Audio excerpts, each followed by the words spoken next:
அனைவருக்கும் வணக்கம். இது ஒரே ஒரு நம்ம பிள்ளை ஒரு விஷயம் தப்பாக சொல்லிடுச்சு. அது செல்லுமணி சாரோட நண்பரில் அவரோட தம்பி நான். அனைவருக்கும் வணக்கம். ஒரு 4-5 பேர்லாம் தூங்கிட்டே எல்லாம் நல்லா இருக்கீங்களா? ஓகே. இப்போ கேப்டன் பிரபாகரன் அப்படின்னா அந்த கேப்டன் பிரபாகரனுக்கும் சிங்கம்புலிக்கும் என்ன இருக்குது? ஒன்றும் இல்லை. ஆனால் எங்கள் கேப்டனுக்கும் சிங்கம்புலிக்கும் என்ன இருக்குது அப்படிங்கிறத ஒரு 3 இன்சிடென்ட் மட்டும் சொல்லிடுறேன்.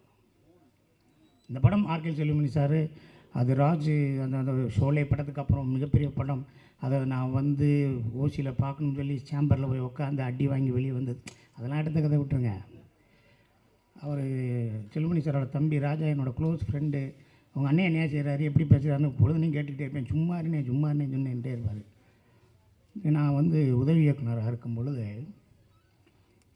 அதாவது என்னால் வந்து சினிமாவுக்கு வர்றதுக்கு முன்னாடி எனக்கு ஒரு லாஸு அப்படின்னா செல்லுமணி அண்ணனால தான். என் வீட்டு பெட்ஷீட் காணா போச்சு.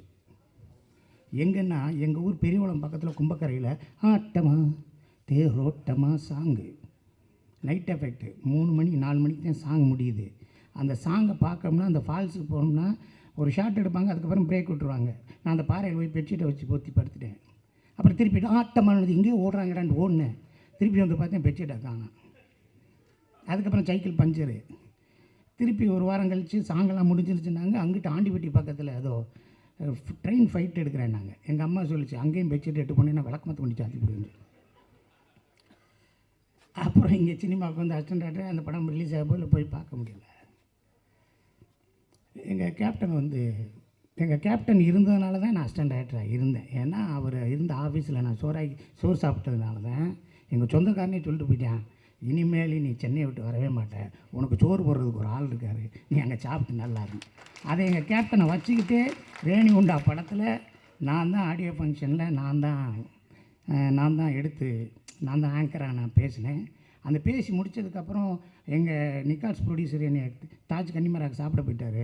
அப்போ எங்கள் கேப்டன் வந்து எங்கள் அண்ணன் சுதீஷ்கிட்ட சொல்லி அவன் சிங்கப்பள்ளி சாப்பிட்டானா எங்கே இருக்கானான்னு சொல்லி போய் பார்த்து என்னை கன்னிமராவில் வந்து சுதீஷ் சார் நீ சாப்பிட்டேனான்னு சொன்னார் கேப்டனு. அது சொன்னேன், இல்லைண்ணே நான் சாப்பிட்டேன், நீங்கள் தானே இருக்கேன், நானும் இந்த அமீர்லாம் சாப்பிட்டுருக்கோம் அப்படின்னு. இதுக்கு முன்னாடி என்னென்னா நான் சுந்தர்சி சார்கிட்ட அசிஸ்டன்ட் டைரக்டராக வேலை பார்க்கும்போது எங்கள் சுந்தர்சி சார் வந்து ஒரு வீடு இருந்துச்சு. அது கேப்டன் சாரோட வீட்டுக்கு எதிர்த்தாப்பில் ஒரு வீட்டில் குடியிருந்தார். அவங்க ஐவி சசியோட வீடு, சீமா அவங்களோட வீடு. அதில் 2வது மாடியில் இருந்தார். 8th வீடு கேப்டன் சார் வீடு. நான் சாரை காலையில் பார்க்க 7:30 மணிக்கு போயிடுவேன். போயிட்டு அப்படியே பார்ப்பேன். பார்த்துட்டு இரவு 7:30 மணிக்கு மேலே மொட்டை மாடிக்கு போவேன். மொட்டை மாடிக்கு போயிட்டு எதுக்கு போவோம், நான் டி சங்கரனு கேமராமேனு எல்லோரும் போய் உட்காந்து அங்கே பேசிக்கிட்டு போய் ஏதோ சாப்பிட்டுக்கிட்டு இருப்போம். அப்போ அங்கிட்டு பார்த்தோம்னா அங்கேருந்து தூரமாக கேப்டன் நிற்பார். ஷூட்டிங்லையோ அப்படிம்பார். நான் போகணும்னே, வருஷம் பூரா ஷூட்டிங் போகிறது நீங்கள் ஒரே எழுத்தாண்டா அப்படிம்பார். சரி காலையில் பார்க்கலாம் தூங்கு அப்படின்ட்டு போயிடுவார். அப்புறம் ஒரு 4 நாள் கழித்து வர்றேன். விஜயகாந்த் சார் விட்ட ஃபோட்டோ எடுக்கணும்னு சொல்லி பிரசாத்துலேருந்து காவேரி ஸ்ட்ரீட்லேருந்து ஒரு க்யூ நிற்கிது வீட்டுக்கு முன்னாடி. நான் அசிஸ்டன்ட் டைரக்டர் வெளியே போய் ஒவ்வொருத்தரா போன்னு தள்ளி விடுறேன். அப்போ விட்டுக்கிட்டே இருக்கையில் அவர் வந்து பார்க்குறாரு லேசா, இது யார் சார் சுந்தர் சார்கிட்ட வேலை பார்க்குறாரு அசிஸ்டன்ட் டைரக்டர்னு அவரோட உதவியாளர் சொல்கிறாங்க. அப்படியா? எந்த ஊர்? மதுரை பக்கம் தேனி பெரியவளம். அப்படியா? எல்லாம் ஃபோட்டோ எடுத்துட்டாங்க. வா நீ ஃபோட்டோ எடுக்கலையான்னாரு. நான் உங்களை வச்சு படம் எடுக்கணும்னே. என்னது உங்களை வச்சு படம் எடுக்கணும்? அது என்ன சொல்கிறேன், நீ மொத்தம் இருக்கிற அப்படி தான் போய் சொல்லி அப்படின்னு போயிட்டார். போனதுக்கப்புறம் அஜித்தை வச்சு படம் பண்ணுறோம். உளவுத்துறை ரிலீஸ் ஆகுது, எதாவது ஆகுது. விஜயகாந்த் சாரை வச்சு பண்ணணுமே எதடா பண்ணுறது, என்னடா பண்ணுறோம். அடுத்துக்கடுத்து சூர்யா வச்சு ஒரு படம் பண்ணலாம்ட்டு இருக்கோம். அதில் ஒரு நாள் கெஸ்ட் ரோல் பண்ணணும். விஜயகாந்த் சாரை வச்சு யார் கெஸ்ட் ரோல் பண்ணுறது, ஒரு நாள் யார் கெஸ்ட் ரோல் பண்ணி யாரோ பேசுகிறாங்க. நான் இடையில கலைப்புலி தானு சார் இருக்கார், பாலா சார் இருக்கார், விஜயகாந்த் சார் இல்லை ஒரு நாள் எப்படி வருவார், அவர் எப்படி வருவார், அதெல்லாம் வரமாட்டார், பேசி பார்க்கலாம் சார். அப்புறம் பாலா சார் பேசினார், தானு சார் பேசினார், என்னை அனுப்பிச்சிட்டாங்க. நான் நேராக போகிறேன், அவர் வீட்டுக்கு போகிறேன். போனோன்னே என்னை பார்த்தேன்னு வட ஒரு 10 நிமிஷம் கழிச்சு வா, ஏன்னா என்னை ஒரு நாள் நடிக்க சொல்லி ஒரு டைரக்டர் வந்து கதை சொல்ல வரேன், அவள் போகட்டும் நீ வெளியே கொஞ்சம் நான் பேசுகிறேன். இல்லைடா ஒரு நாள் நடிக்க சொல்கிறாரா தானு பாலெல்லாம் பேசினாரா, நீ 10 நிமிஷம் இரு நான் பேசுகிறேங்கிற இல்லைன்னாரு. இல்லை அதுதான் நானுன்னேன். இது நீயா? என்னடா நீ இப்படி சொல்கிற? நான் தான் சொன்னேன்ல உங்களை வச்சு படம் எடுக்கணும்னு.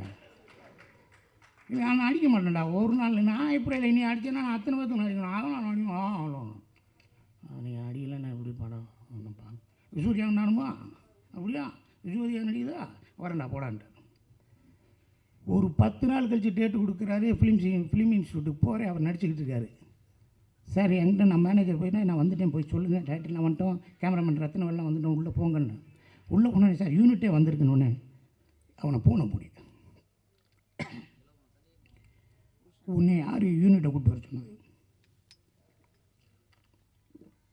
அண்ணே படம் எடுக்க முடியலண்ணே. நீங்கள் சூர்யாலாம் மீட் பண்ணுற சீன் எடுக்க முடியல. இங்கே கேமரா இருக்குது, இங்கே ஜூனியர் ஆர்டிஸ்ட் இருக்குது, இங்கே டைரக்டர் இருக்கார், நான் இருக்கேன். நீங்கள் எதுக்கு மேற்கொண்டு செலவழிச்சிக்கிட்டு இருக்கீங்க? நீங்கள் ரத்தினவேலு சூர்யா அது 3 பேர் மட்டும் வாங்க. 3 பேர் தான் வரணும். மேனேஜரை கூட கூப்பிட்டு வா அப்படிங்கிறாரு. அவர் ஷூட்டிங்கை 3 மணி நேரம் நிப்பாட்டிட்டு அவர் ஷூட்டிங்கில் என்ன வேணும்? நான் எங்கே நிற்கிறேன் சூர்யா சார் நான் ஒரு மாலையை போடுறேன். எதுக்கு சூர்யா மாலை செலவுல அப்படிங்கிறார். 3 மணி நேரம். 1 மணி நேரம் கேப்டன் ஷூட்டிங் எவ்வளோ செலவாகும் பாருங்கள். அவ்வளவு நல்ல மனுஷன். டப்பிங் கூப்பிட்டு போகிறேன், அப்பயும் ஒரு பொக்கையை கொடுக்குறேன். இல்லை இந்த வர்றது டிரைவர் இவருக்கு 500 ரூபா கொடுறா, இதுக்குடா ஏன்டா அப்படி பண்ணுற? இவ்வளவு நடந்துருச்சுங்க. தம்பி விஜய் பிரபாகரோட தம்பி சின்னவர் செம்ம பாண்டியன், அவர் படம் மலேசியாவில் படம். அந்த படத்துக்கு நான் போய் நடிக்கணும்னு சொன்னாங்க. ஏதோ பேச்சுவார்த்தை, யாரோ ஏதோ பொருளை கிளப்பிட்டு ஏதோ போயிடுச்சு. கேப்டன் போயிடுச்சு. என்ன சிங்கப்புலி காசு கேட்டான் அப்படிங்கிற மாதிரி போயிடுச்சு. அண்ணே இல்லைன்னேங்கிற பிறகு நான் தகவல் சொல்லிட்டேன், நீ மலேசியாவுக்கு வாடான்ட்டார். நானும் போயிட்டேன். போய் ஒரு ஹில்டனும் மேரியடு ஒரு பெரிய ஸ்டார் ஹோட்டலில் இருந்துச்சு. 4 மணிக்கு மேக்கப் போட்டேன். 4 மணிக்கு மேக்கப் பண்ண போனார். அப்போ என்னை இன்னும் கொஞ்சம் இப்போ பாருங்கள் முடி இதுக்கு மேலே ஒன்றும் இல்லை, இன்னும் கொஞ்சம் நல்லா முடி வெட்டி மண்டையில் உள்ட்டாவெல்லாம் வச்சு ஒரு டாட்டு உள்ளாங்க வெட்டி அப்படியே போயிட்டாங்க. காலையில் பஃபேல போய் சாப்பிடுங்கன்றார். நான் அப்படியே கீழே இறங்குறேன். கேப்டன் அங்கே முன்னாடி உட்காந்து ஏதோ ஓட்ஸ் ஏதோ சாப்பிட்டுட்டு இருக்காரு. சரி இப்போ எதுக்கு வேட்ட பேசணும், அப்புறம் பேசிக்கலாம்னு மலேசியாவில். அப்படியே நான் ஓரமாக போகிறேன். என்னை அப்படியே பார்க்குறாரு. பார்த்துட்டு மேக்கப் பண்ண கூப்பிடியா. மேக்கப் பண்ண வந்தார். இவங்க ஒருத்தன் போகிறேன் மாதிரியா டவுசரை போட்டு தோடு கிடலாம் மாட்டி அவனை மாதிரியே சிங்கப்பிள்ளைக்கு மேக்கப் போடியான்னார். அவர் மேக்கப் பண்ணி பார்த்துட்டு சார் அவர் தான் சார் சிங்கப்பிள்ளை. ஆமையா நான் அவனை கூப்பியாங்க எவ்வளோ அவனோட நானும் இப்படி தட்டுக்கிட்டெல்லாம் எடுத்துருவேன். என்னடா காலையில் 4 வெண்ணி முட்டையா அப்படின்னாரு. அவனை அப்படின்னு ஏன் என்னை பார்க்காம அங்கிட்டு போகிறேன்? இல்லைண்ணா அவங்களுக்கு தொந்தரவு. வாடா இவங்க இன்னமும் படம் எடுத்துக்கிட்டு இருக்காங்க, அதை பற்றி நம்ம தனியாக டிஸ்கஸ் பண்ணோம்னாரு. 4 நாள் தாங்க ஷூட்டிங்க, 16 நாள் கூட இருந்தேன்.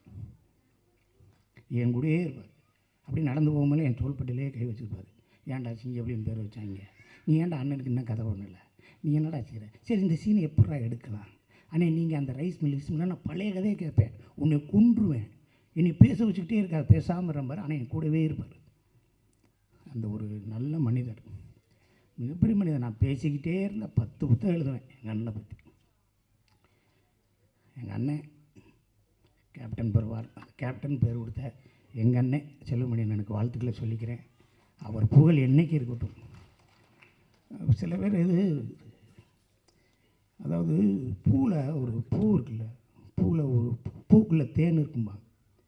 அந்த பூக்குள்ளே தேன் இருக்காது. எல்லோரும் சொல்லுவாங்க பூக்குள்ளே ஒரு தேன் இருக்குது. அதுக்கு பேர் தேன் இல்லை, அது பேர் பூந்தேன். அந்த பூந்தேனை குடிச்சிட்டு போயிட்டா தேன் இடையில இருக்க தேனில் அந்த தேனை கக்கி அதை தேனை உருவாக்கும். அதுதான் தேன். இங்கே இருக்குது பூந்தேன். எல்லோரும் பூக்குள்ளே தேன் இருக்குன்னு ஸ்பூனில் ஊற்றி விட்டாங்க, அதெல்லாம் ஒன்றுமே கிடையாது. அது மாதிரி எங்கள் அண்ணனை பற்றி அருமை, எங்கள் கேப்டனை பற்றி அருமை மக்களே உங்களுக்கு புரியாமல் போயிடுச்சு. அவரை பற்றி புரியாமல் போயிடுச்சு. அவர் தோல்வியில் அடையலை, அவரை துரோகம் தான் வீழ்த்துச்சு. எங்கள் அண்ணன் விட்டதை என் தம்பி விஜய் பிரபாகரன் கொண்டு வருவார். எங்கள் அண்ணியார் இருக்காங்க, அவங்க கொண்டு வருவாங்க.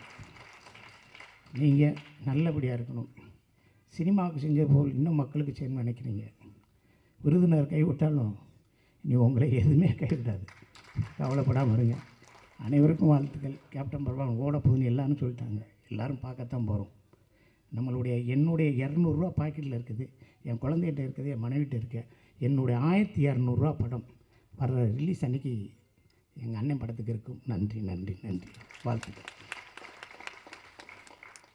மிக்க நன்றி சார். இயக்குனர் திரு வசந்தம் பாலன் அறிமுகப்படுத்திய வெயில் திரையுலகம் உள்ளவரை இவர் மீது என்றும் வெளிச்சமாகவே இருக்கும். எழிலின் மனம் கொத்திய பறவை சிலரின் அன்பிற்கு மட்டுமே அடங்கும். தேசிங்க ராஜா இப்படி திரையுலகம், சங்கம், அரசியல், பல விழாக்கள் என்று பிஸியாக ஓடிக்கொண்டிருக்கும் எழுத்தாளர், இயக்குனர், நடிகர், தென்னிந்திய திரைப்பட எழுத்தாளர்கள் சங்கத்தின் துணைத் தலைவர் திரு ரவிமரியா அவர்களை வாழ்த்துரை வழங்க அன்புடன் அழைக்கிறோம். அல்டிமேட் ஸ்டார் திரு அஜித் அவர்கள்